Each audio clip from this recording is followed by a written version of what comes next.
This season, we're in San Antonio, Texas. Today, we'll be visiting the Alamo, and arguably the most well-known church in Texas. In this review, we'll let you know what you can expect on your own visit. I'm Jeffrey, this is my wife Becca, and you're watching Destination Debrief.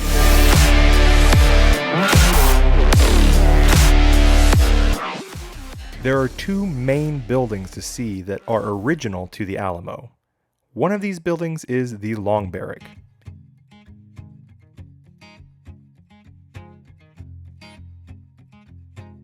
Here, you can read about the history of the Alamo and see how they built the foundation beneath that has allowed this building to stand the test of time. There is also a small theater where you can watch a video about the Alamo's history. The other original building you can visit is the Alamo Church. This iconic church is what most of us picture when we hear about the Alamo. Both are free, but the church does require a timed entry pass to minimize foot traffic in the church in an attempt to preserve the facility. It seems like all I really knew about San Antonio prior to our trip was that the Alamo was located here. Even before I'd ever set foot in Texas, I'd heard phrases like "Remember the Alamo" and "Victory or Death." I knew the names James Bowie and David Crockett, but that was about it. With the Alamo being so well known, it seemed that no trip to San Antonio would be complete without visiting this historic location. However, we weren't the only ones with this assumption. The Alamo is recognized so much as a part of San Antonio that every tourist seems to stop here.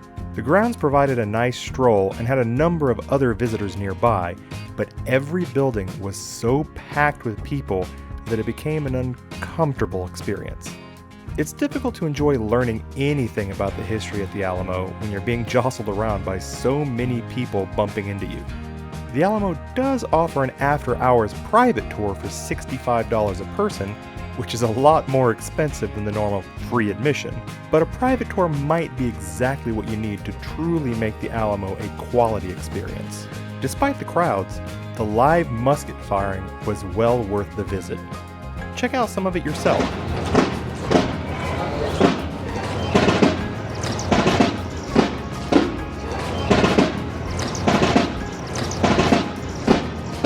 The demonstration lasted about 15 minutes, where they told us about the different types of muskets that were used during the battle at the Alamo, and also took the time to instruct us on how they were loaded.